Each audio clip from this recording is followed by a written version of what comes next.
You are lying in bed when the phone rings. It's 2:14 in the morning. The number on the screen is not one you recognize. No area code you know. Too many digits. A sequence that your eyes keep sliding off of when you try to read it. You pick up anyway, because something in the ring is insistent in a way that goes beyond volume. It seems to come from inside the room rather than from the device in your hand. You say hello, and your voice says hello back. Not an echo, not a recording.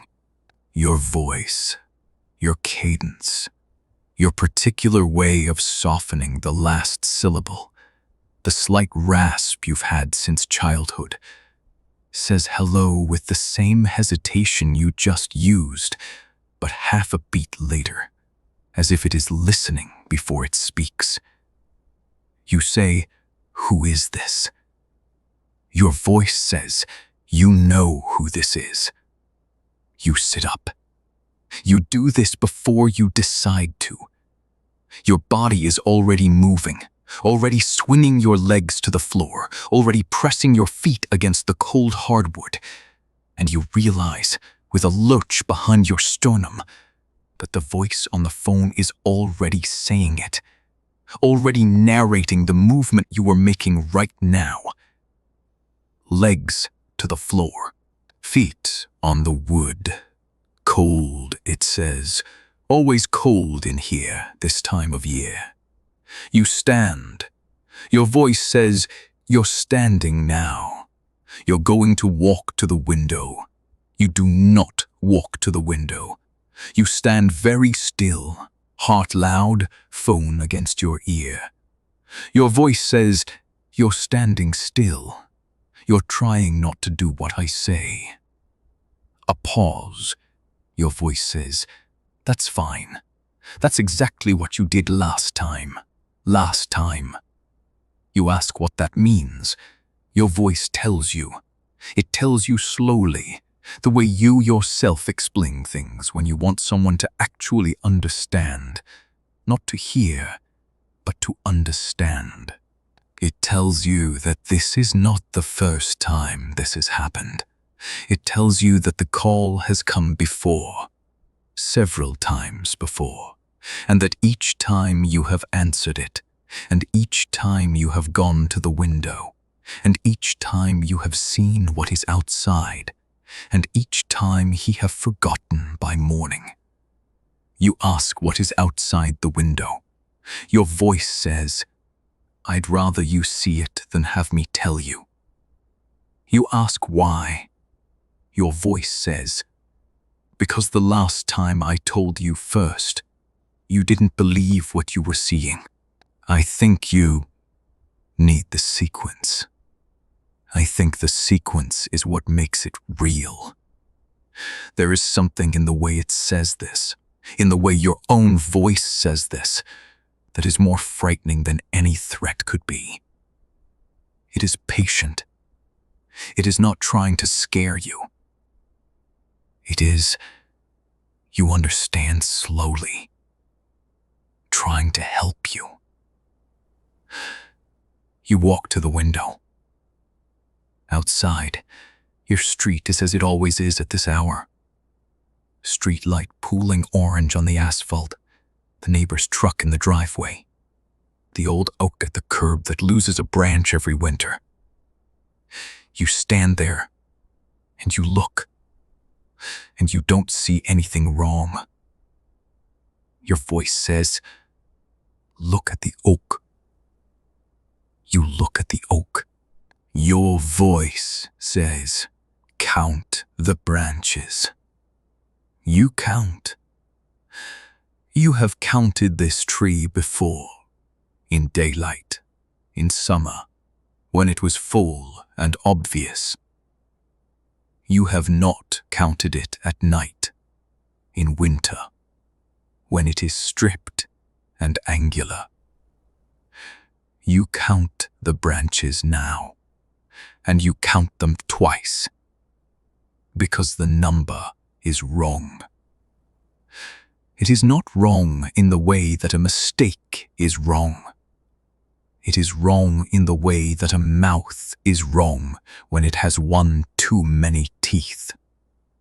Technically functional, internally correct by some logic you cannot access, but wrong in a way the eye knows before the mind does.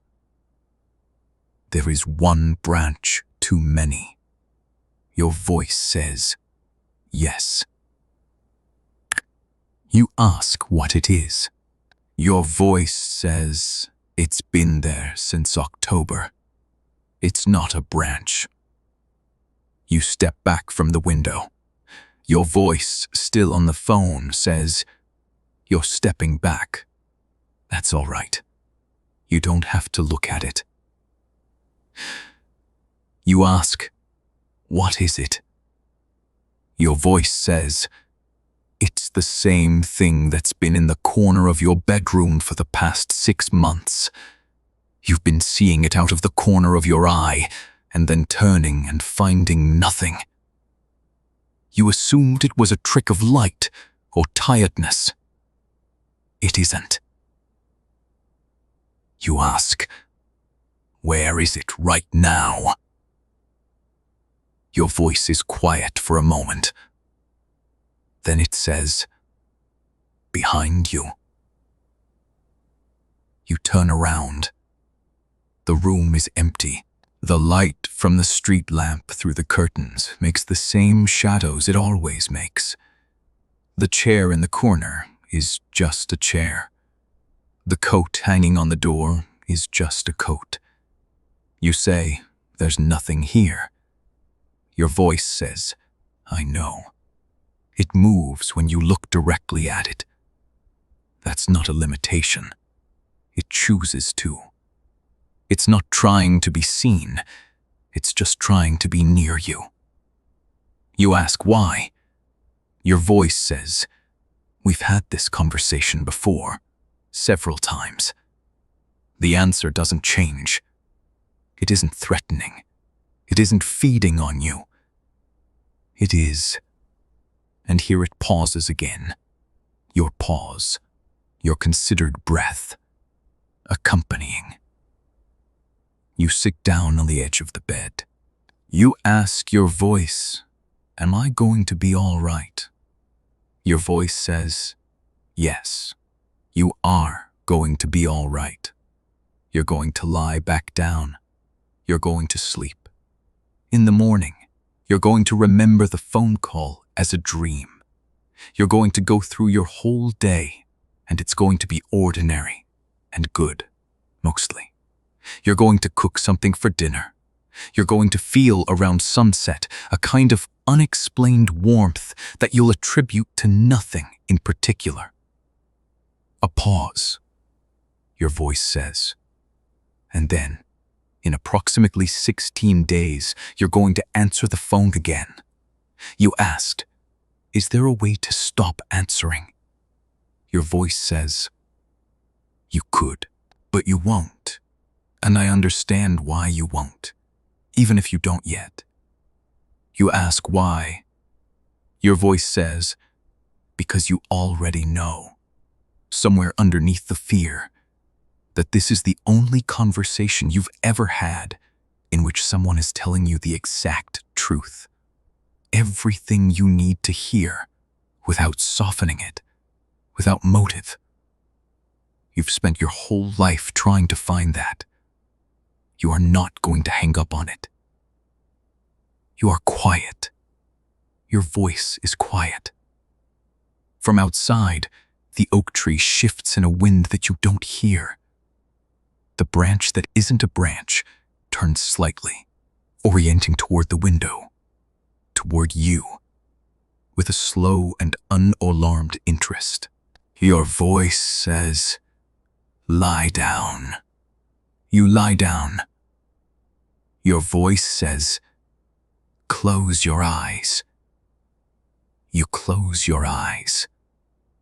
Your voice says, you did well tonight. You always do.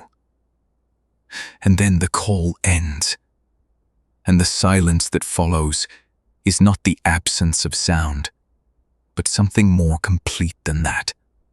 Something that holds you gently and keeps you from the bottom of sleep where the other things live.